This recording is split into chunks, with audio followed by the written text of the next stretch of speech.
Dengan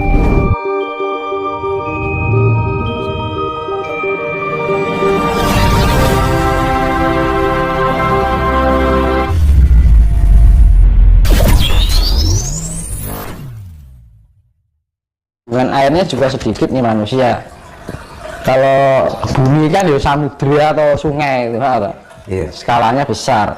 Bahkan listrik ya kayak petir itu ya ngawone bumi ini. Ya kita juga punya petir. Ini sing jroning awak nih sifatnya itu ya sing diarani nyawa. Kan itu lah, nyawa itu unsur listrik. Nah, unsur listriknya apa?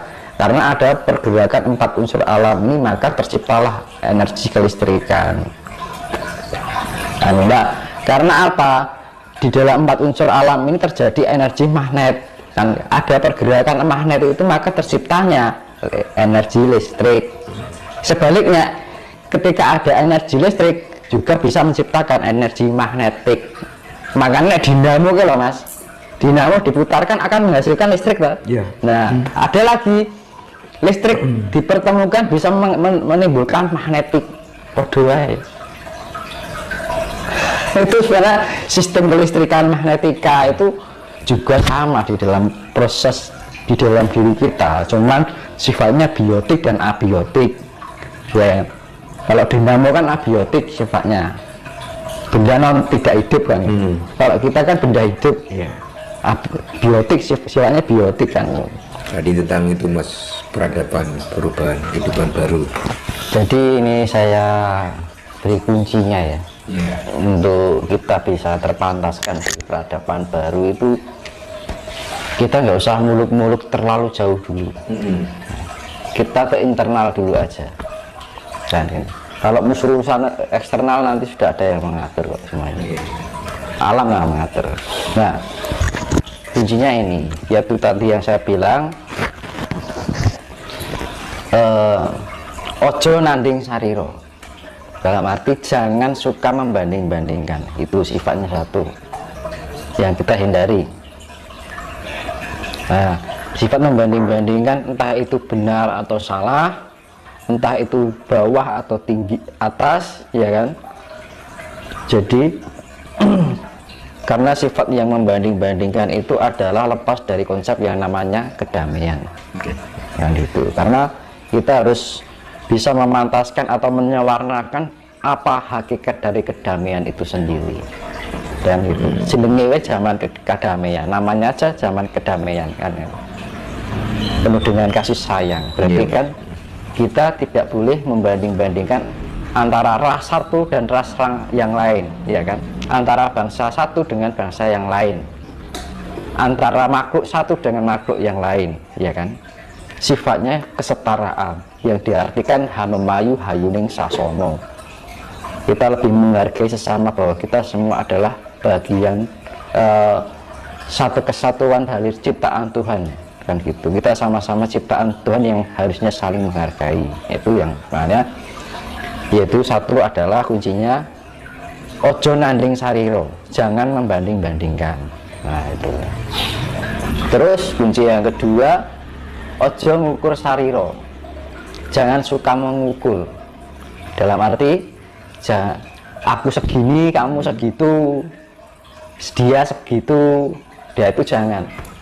Itu juga lepas dari konsep yang namanya lepas dari konsep hakikat dari kedamaian itu sendiri. Karena di dalam kedamaian tidak ada unsur yang saling menilai, entah itu baik atau buruk, kan suatu penilaian kan gitu kan. Daripada kita menilai yang lain, lebih baik kita menilai diri kita sendiri kan gitu. Itu alangkah lebih baik kan. Karena menilai dengan memberikan saran lain, beda. Nah, beda kan. Kalau menilai itu sifatnya menjudge atau menghakimi. Misalkan ada orang buruk, kita anggap buruk, ya kan. Sedangkan yang buruk aja tidak pernah mengatain diri kita kan gitu. Yang dianggap buruk itu kadang seperti itu, ya kan, di dalam kehidupan sehari-hari itu. Nah itu kan jebakan-jebakan yang seperti harus kita waspadai ya. Ya sifat nanding sariro atau membanding-bandingkan, terus sifat yang mengukur sariro yang sifatnya mengukur tinggi rendahnya seseorang. entah itu dari secara keilmuan, pengetahuan, ya kan, dari ajaran, adat istiadat, jangan. Nah itu sifatnya jangan istilah ojo ngukur sariro. Nah itu yang kedua.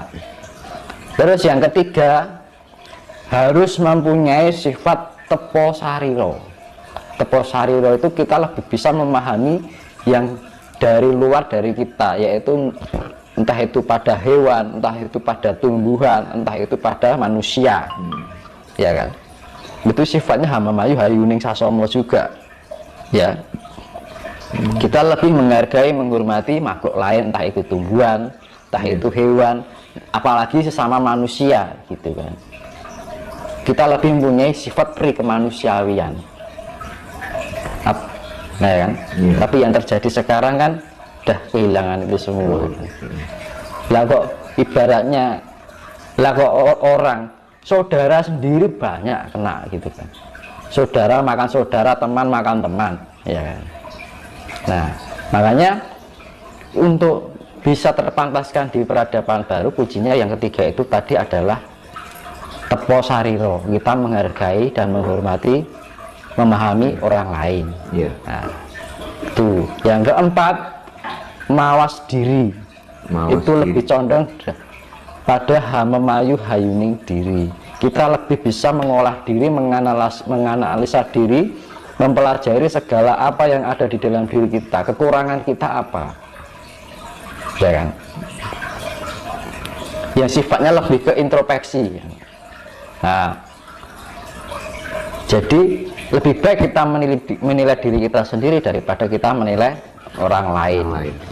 Nah ibarat sebelum kita harus mawas diri, jika tidak ingin disakiti jangan menyakiti, ya kan. Jika tidak ingin direndahkan jangan merendahkan. Karena apa? Tidak ada yang ditinggikan selama kita masih bisa mau merendahkan. Tidak ada kebenaran jika kita masih mau menyalahkan. Nah, wong Jawa kan rata nyalah-nyalahke wong, rata nyalah-nyalahke ajarane wong liya kan. Selalu mengalah, Mas. Nah, gitu. Meskipun tidak injak tapi terus mengalah. Enggak pernah istilahnya ngukur ajaranku itu paling sempurna di dunia ini. Nah, itu masuk pada sifat ngukur sariro. Nah, itu tidak terjadi pada leluhur kita orang Jawa. Tapi malah sering diukur-ukur dengan ajaran lain kan gitu. Bahkan kalau bisa mau dimusnahkan. Nah, itu. Ada yang sifatnya merasa paling baik, paling sempurna. Itu yang namanya masih mengukur. Nah, itu. Nah, itu yang tidak dipantaskan di peradaban baru. Nah, itu tadi mawas diri ya. Mawas diri itu lebih ke introspeksi diri, lebih kita bisa memahami diri kita sendiri, menganalisa diri kita, menganalisa apa yang kita pikirkan, menganalisa apa yang kita rasakan, menganalisa pancaran apa yang kita berikan, dan menganalisa apa yang menjadi perilaku kita yang namanya. Kalau sudah kita bisa menerapkan itu, maka terciptalah budi pekerti. Nah, itu yang namanya arti konsep dari budi pekerti sebenarnya itu. Banyak orang yang mengatakan budi pekerti ini, tapi apa? Di zaman sekarang itu hanya wacana aja kan gitu. Banyak kan gitu. Nah, makanya kita mulai kembali untuk menggali apa arti ya hakikat dari budi pekerti itu secara hakiki kan gitu. Nah, ini yang keempat yaitu mawas diri ya. Yang kelima adalah mulat sariro. Mulat itu melihat, sariro itu kita, diri kita, dalam arti bercermin kan gitu kan.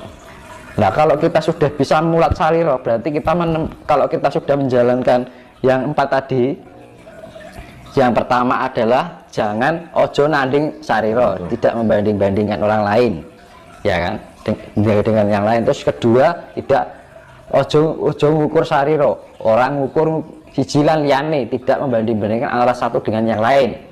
Terus ketiga, sifatnya